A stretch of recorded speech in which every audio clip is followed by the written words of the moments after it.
نبی کریم صلی اللہ علیہ وسلم نے فرمایا، وعدہ ایک طرح کا قرض ہے، کم بختی ہے اس کی جو وعدہ کرے پھر اس وعدے کے خلاف کرے۔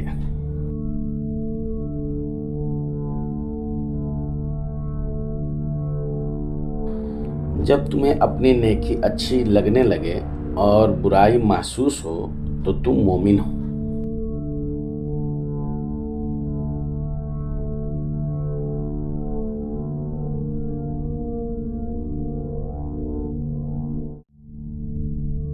نبی کریم صلی اللہ علیہ وسلم نے فرمایا کہ وہ مال انسان کے لیے اس وقت خیر کا ذریعہ ہے جب وہ اس سے ناداروں، یتیموں اور مسافروں کی خدمت کرے۔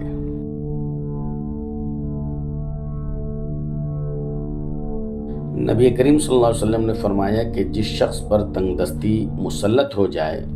وہ مجھ پر کثرت سے درود پاک پڑھے، اس لیے کہ درود پاک تندرستی کو دور ختم کر کے کثرت رزق اور حاجات کو پورا کرنے کا باعث ہے۔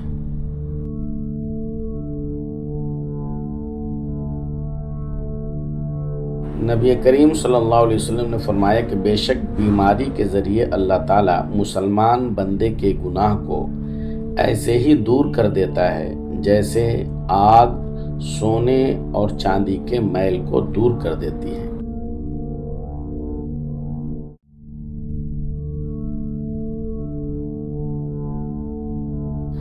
نبی کریم صلی اللہ علیہ وسلم نے فرمایا کہ منافق کی 3 نشانیاں ہیں، جب بات کہے تو جھوٹ کہے، اور جب اس کے پاس امانت رکھیں تو خیانت کرے، اور جب وعدہ کرے تو خلاف کرے۔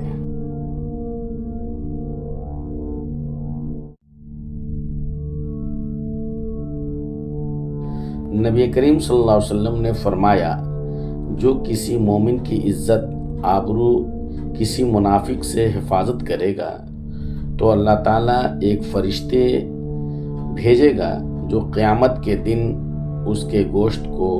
جہنم کی آگ سے بچائے گا۔ نبی کریم صلی اللہ علیہ وسلم نے فرمایا کہ حیا ایمان کا ایک جز ہے اور ایمان والے جنت میں جائیں گے، اور بے حیائی کا تعلق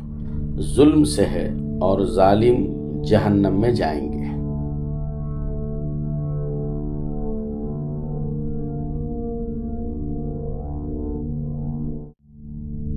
نبی کریم صلی اللہ علیہ وسلم نے فرمایا،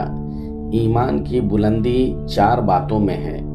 حکم الہی پر صبر کرنا، تقدیر پر راضی رہنا، اخلاص کے ساتھ اللہ پر توکل کرنا، اور پروردگار کا فرما بردار رہنا۔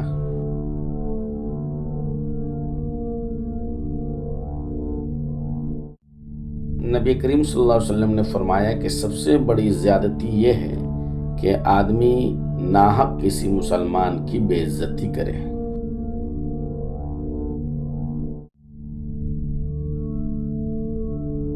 نبی کریم صلی اللہ علیہ وسلم نے فرمایا کہ جو شخص بیواؤں اور مسکینوں کی مدد کرتا ہے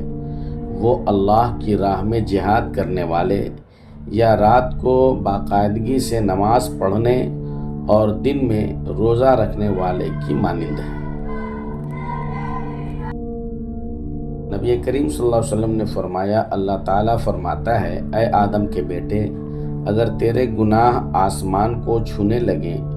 پھر تو مجھ سے مغفرت طلب کرنے لگے تو میں تجھے بخش دوں گا اور مجھے کسی بات کی پرواہ نہ ہوگی۔ نبی کریم صلی اللہ علیہ وسلم نے فرمایا کہ جو شخص دوسروں کو نیک عمل کی دعوت دیتا ہے، اس کی دعوت سے جتنے لوگ ان نیک باتوں پر عمل کرتے ہیں ان سب کے برابر اس دعوت دینے والے کو بھی ثواب ملتا ہے۔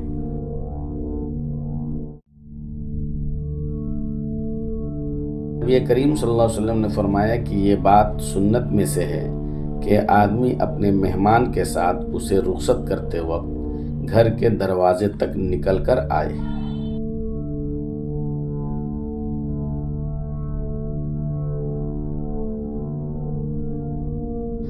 نبی کریم صلی اللہ علیہ وسلم نے فرمایا کہ سارے انسان خطا کار ہیں اور خطا کاروں میں سب سے بہتر وہ ہے جو توبہ کرنے والے ہیں۔